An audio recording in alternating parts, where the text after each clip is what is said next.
Ladies and gentlemen, welcome back to another episode of Bedan Talks on the Tatak Budista channel. I'm your host, Nina Luna, and today we are joined by a very special guest. I myself am very honored to welcome him as he is one of the top achievers of the 2022 bar exams. He ranked 7th place and he is here to share with us his inspiring journey. Please help me welcome Attorney Luigi Nico Reyes. Hello, welcome to our show, Bedan Talks. How are you po today? Thank you for having me. Okay, I'm good, yeah. Still, actually, kahit lumampas na yung April na-feel ko pa rin yung yung feeling na naging top-notcher tapos yun, na-lawyer na ako ngayon. Grabe, no? What do you feel po when you are called attorney? Is there a special feeling na po when you have that title attached to your name? Actually, nung legal management pa lang ako dito, people were already calling me attorney. So, they were parang, manifesting it yeah, na. Yeah. Pero nung naging official na when I actually signed the role of attorneys, parang valid na. Yes. Parang may validation na yung pagtawag sa akin ng attorney. So, yeah, it's a great feeling. Yes, I'm sure. And you've made all of the Bedans proud, no? Kahit ako, di naman ako law student. Bedans from all courses, when we heard the news that you topped 7, we were all very impressed and amazed. Wow, and you. proud talaga po. So, thank you again for joining us. We're very excited here to hear your story, no? Because with the exams coming up, I'm pretty sure there are so many law students that are very nervous, yes, that are very stressed, but hopefully here from this story they can be motivated and somehow inspired by your story. So let's dive right into the questions, if that's okay. Go ahead. All right. So, attorney, was it your first time taking the bar exams this 2022? Yes, it's my first time taking the bar exams. Actually, it's also why I feel actually blessed. Yes. Because I hear stories and I also know people personally who they've taken the bar for how many takes already. Some of them, they took it for like 3 takes and some for parang mag-8 take na sila eh. But just imagine, no? Some people are willing to try it for the 8th time, di ba? Yes. Talagang, doon ang mga believes, mga ganong klase na tao. Actually, the kind of motivation that you need to take it 8 times, no? But again, out of 3,992 individuals, you rank 7. So, did you anticipate this? Now, on your first try, you would even rank 7. Did you see this coming? Is it part of your plan? No. Definitely not, no. I like to think na walang law student or walang bar examinee na nagmamatapang na they wouldn't even dare to think na magiging part sila ng mythical 10 or even top the bar at that.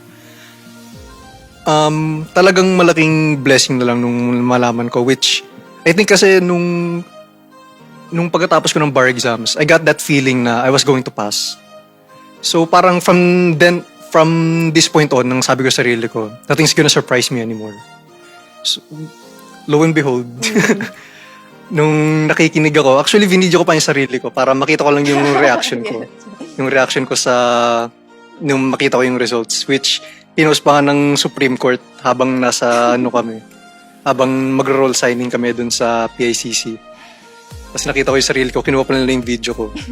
Yung thought ko at that time is, ito, makita ko lang yung sarili ko, mabasa ko lang yung pangalan ko. Kasi tinart ko yung video habang nilalabas na nila yung mga names eh. Finlash na nila sa screen.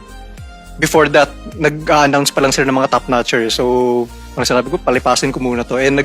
So, I started the video already. Then, suddenly, binanggit ni Justice Kagiwa, yung bar chairperson namin, na top 7 San Beda College, Alabang. 7th place with a grade of 87.1917% from San Beda College, Alabang. Doon parang nagka-feeling na ako na maybe baka ako ito. Tapos biglang sinabi niya na Reyes Luigi Nico. Reyes Luigi Nico. So, just di ko ma-describe just a wave of emotions pumasok sa akin. Something that is very indescribable. Talagang napatayo na lang ako, tumalon-talon. Tapos pagkatapos na paglabas ko ng kwarto, diretso iyak eh. Hindi ko rin masabi kung bakit eh. Something that, yung parang, when a dream finally comes true. Parang ganun. Parang your whole life flashes before your eyes. Hindi naman yung mamamatay mo. Hindi ka naman nahulog or hindi. anything. Yung buong experience ko from legal management to law school. Yes. Yeah. At that moment, naramdaman ko sila. Grabe, so everything flashed Yes. before your eyes. No, I'm sure all of the That's true. studying, it all came back to you. All of the hard moments that you may have had. Where did this start, or what specific moment in your life, or maybe a person, motivated you to pursue your career in law? Actually, to be honest with you,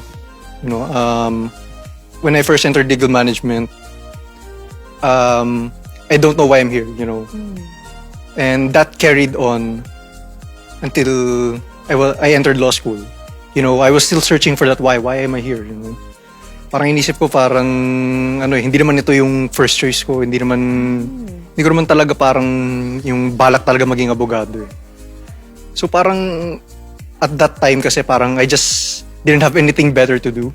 So parang naisip ko na lang na mag-law nga. Since ito nga nag-graduate na akong legal management, might as well ituloy-tuloy na lang. So that was, yun yung parang state ko at that time. Dumating na lang siya sa akin na, because growing up, yung mga idols ko are actually non-lawyers, Yung mga sila Steve Irwin, sila Steve Irwin, sila Jane Goodall, sila Kuya Kim, Yes. para may local. Yun ang mga idol ko kasi talagang growing up, talagang passionate ako tungkol sa animals, conservation, I see. sa environment. Kasi I wanted to make an impact like they did. Like yung mga idols ko, sila Steve Irwin, sila Jane Goodall, in terms of conservation and protection sa environment. And siguro nga, pumasok na rin sa mind ko, naisip ko na rin na maybe this is God's way of saying na you will make an impact on the environment in this way. Maybe through lawyering, I will make that impact. And yun, tinanggap ko na lang na maybe itong yung destiny para sa akin. So from then on, I did my best every day to become a lawyer, and hopefully in the future, make that impact nga sa environment. Yeah. So you mentioned earlier, that law was not your first choice, or legal management was Yes. not your first choice. May I ask, what was your first choice or your first dream, perhaps? Ang first choice ko kasi actually, gusto ko maging vet. Yun nga. Gusto ko makes maging sense. vet nga. Kasi sa animals. Kaya lang, unfortunately, circumstances were not kind. Yung nagka-develop ako ng mga allergies sa mga animal. May nagsuggest na lang sa akin na try ko lawyering. Hindi ko naman alam dati kung ano ba ibig sabihin nun. So, ayun, pumasok sa legal management. Walang background sa pinasok ko. Pero grabe, no? Even though those are two different things, you were able to really succeed. Yeah. So maybe you're right, no? It's really a development that it grew over time. No? Yes. And after you finished your legal management, is that when you really realized na parang, was there ever a moment na you had that realization na ito nga para sa akin talaga to? Or you just felt like, why not? Ituloy ko na lang. More on the latter. Kasi sabi ko nga yung feeling ko, yung why ko, I was searching for that why in my life, na nag-carry over siya when I entered law school. Parang nandito na natapos ko ng legal management. Ang mga nagsasabi, pagkatapos dito, might as well take law. So, that's what I did. Because you're exposed to such brilliant minds, yung mga other lawyers, mga professors ko. And they're so brilliant, and hanggang ngayon, idol ko pa rin talaga sila. And when you're exposed to those kinds of persons and the experience that they share, talagang may inspire ka maging abogado talaga. Over time, may inspire ka. And also, yung circumstances na rin siguro, yung mga what I see in the news, yung mga nangyayari, na talaga magkaka-sense of injustice ka na mararamdaman mo. That's true. Oh, So, can you walk us through your preparation for taking the 2022 bar exams? Because as we see on this table, no, we have one of yan. your books It's very intimidating when I took a look at it with all of the notes on the side, with how Yes. big it is. And you I said can- it's just one. Yes, it's just one. I can imagine, no, kapag hindi ka law student, no, pag makakita ka ng ganyan, Yes. maninibago Nakakatakot po talaga. You know, but this is the, ano, sabi nga nila, ora et labora, Okay. but this is the labora part, no.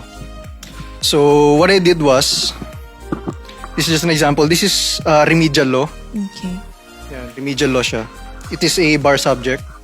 And actually, one of the hardest bar subjects nga. But in my experience, naging pinakamahirap na bar subject namin is civil law, Civil. which is unexpected. But yeah, this is remedial law. And I limited myself to just the caudal, to some of one or two of the books that I used during law school na pinrescribe ng mga professors namin. Then, I used this, yung San Beda memory aid. No? Free advertising. Galing sa Nubede yan.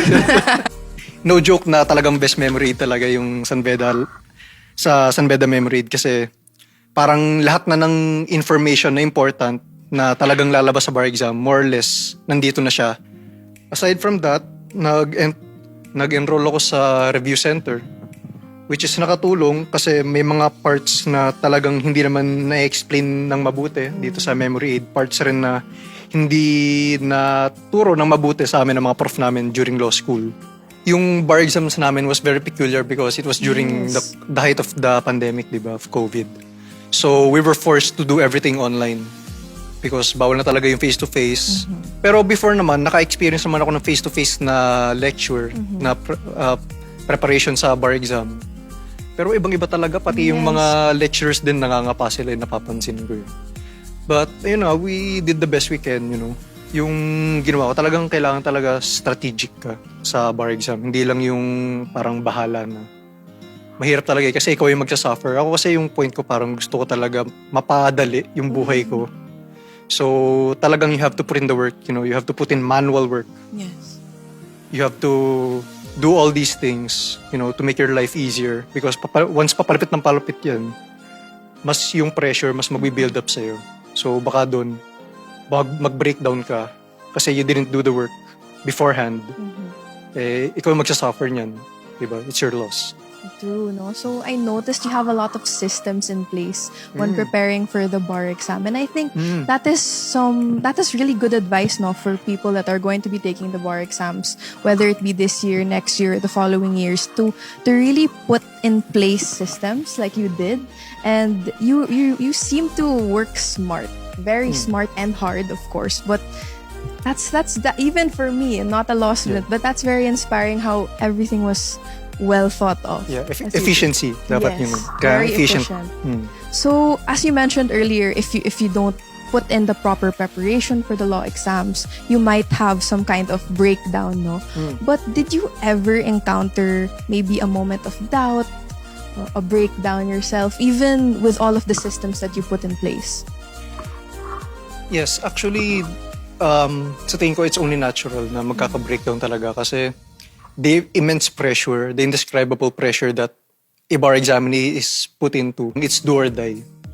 So, yes, magkakaroon talaga ng moments of weakness, which for me is, yun nga, ang pinaka naging struggle sa akin is dealing with the time constraints, because it's just a short amount of time which you have to kailangang i-cram mo sa brain mo so much legal knowledge and information which you accumulated through years and years only to cram them in such a short amount of time, which is just a few months. Aside from the time constraints, yung fear din, the fear of not making it, the fear of you know, just the uncertainty, which I think is very natural, which yun na nga parang as a law student, nag-dedicate ka ng how many years of study for this, tapos nag-sacrifice ka ng time, ng money, di ba? Para lang mapunta sa moment na to. Tapos yung pinaka-fear mo is, what if it's all for naught, di ba? Parang, paano kung hindi mo na pumasa, so ano yung gagawin ko pagkatapos na ito, para magtitik ba ako isa pa ulit? I tried to make peace with that fear, you know. Yun nga, no matter how hard you work, no matter how much effort you put into things, the future is just, it's out of your control, di ba? Hindi mo naman makokontrol yung future mo eh. Kung ano yung destiny mo, it's not up to you. Di ba? You have to do your best with the cards that you're dealt with. Tapos, I think, once you make peace with that, napakalaking pressure and burden na mawawala sa sarili mo. Kasi matatanggap mo yung, whatever the outcome is, parang, whatever happens, happens. If this is not for me, this is not for me. The future has something more in store for me. And just leave to God. Diyan nga papasok yung si God ngayon. Leave to God things that you don't have control over. Because malamang, siya may control sa mga bagay na yun. So, grabe, no? You talked about not only you put in the effort when it comes to studying the systems, but even when it comes to emotional maturity, no? That you have to look in advance and to see all of the possibilities. Kasi pag hindi, talagang magbe-breakdown ka. Talagang your emotions will take control of you. I'm pretty sure that was able to really work its magic, no, while you were reviewing, because you were ready in so many levels, emotionally, academically. Of course, the mental resilience is there, but it has so much to do, of course, with your emotions. Imagine, no, if you're taking the exams and the emotions cloud you. Yes. So that was very smart of you to, from the start, put in check na have to be realistic here. These are the possibilities. Yes. Not of course it's your dream, no? Yeah. But at the end of the day, so many things can happen. So Things that are out of your control. Yes, things that are out of your control. And you cannot obviously control those things. Yes. So, grabe, I commend you again for not only the faith that you have, but for the emotional maturity that you are clear to have, along with the systems and the academic excellence, no? So, since passing the bar exam, no, we've talked a lot about the preparation that you've had for the emotions that you have put in, the control and everything. So, since then, what have you been doing? What have you been up to? Well, I'm currently a practitioner. I'm working for a law firm. Maybe in the future I'll try my hand at public service. I don't know. I just try to live every day, the best I can, and just see what the future has in store for me. Hopefully, in a few years, I can make that impact that I'm really wanting for. That's what I wanted to ask, Ngai, but you already mentioned it about the animals, because I kept thinking of that. What can you do with that now, no? Because I'm sure God put that dream in your heart for a reason. Your love for animals, for the conservation. So I'm pretty sure, no, that in a few years' time, you will be able to use everything that you've done, all your studying, your practice, and maybe put it into play with your love for animals. So I hope we can see that in the future. So, may I ask lang, attorney, behind the name Attorney Reyes, who are you? What is behind that? Behind the name top 7 passer of the 2022 bar exams. The person behind top 7, the bar exams, is a person who is pro-environment, but loves V8 engines at the same time. I like to drive fast cars. And ayun nga, not a big fan of electrics, pero yun nga, pro-environment. Tapos, I'm also big on tabletop gaming. Hobbyist ako. I love like playing Magic the Gathering, Yu-Gi-Oh! Mga passions ko yan in my spare time, which I play. Tapos, big on rin ako, adventure exploring, going to different places and experiencing the cultures there, the things that na hindi mahanap dito sa Philippines. I'm big on that. And I'm trying to get back on sa reading different materials other than law books. Kasi parang 9 years na puro law books lang yung binabasa ko. Ngayon lang ulit ako naka-experience na magbabasa ng hindi naman provisions, articles, o decisions ng Korte Suprema ang nakikita ko. And I'm enjoying it right now. That's good to hear, that you're enjoying all of the hobbies that you have.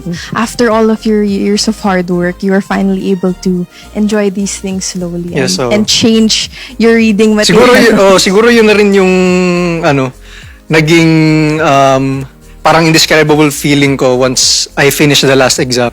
Yung feeling na wala na akong kailangan basahin, parang hindi na ako obligated to read and memorize anything, just do things at my own pace. So again, congratulations. I Thank know you. it's been a while, but still, you're still very proud of the achievement that you have reached. Now, you mentioned that grabe yung weight na nawala sa'yo right after finishing the exam. But currently, there are still so many people right now that they're about to take their exams. They're very stressed. They have been studying, right? So, do you have any words of wisdom or maybe any inspiring words for maybe aspiring lawyers or those that are about to take the exams? My advice to them is, just embrace the struggle, and remember this Latin phrase, amor fati. Amor fati meaning love of faith, accept whatever happens next.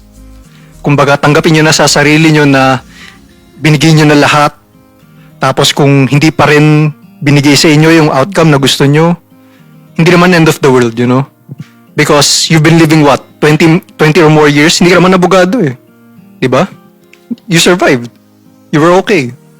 So, kung hindi yun para sa'yo, there are better things. There are better things out there for you. Because the world has so much to offer. Being a lawyer is not everything. It will never be everything. Kahit maging lawyer ka na.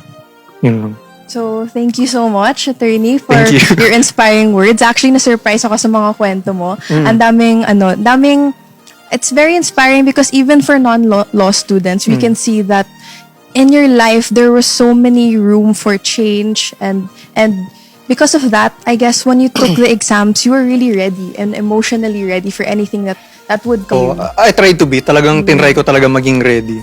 Both, intellectually and spiritually, mentally. Talagang kailangan talaga eh. Kasi para sa akin, there's no other road. Parang, is this road or wala na eh. Grabe. So, again, very inspiring even for me, no, non-law student. Parang na-inspire ako sa process that you went through. Mag-enroll ka na? Parang pag-isipan ko. So, again, thank you so much, attorney, for joining us here on Bedan Talks. And to all of our viewers, don't forget to follow Tatak Budista on all of their social media accounts. Again, this is Nina Luna signing off. Take care, everyone. Bye-bye.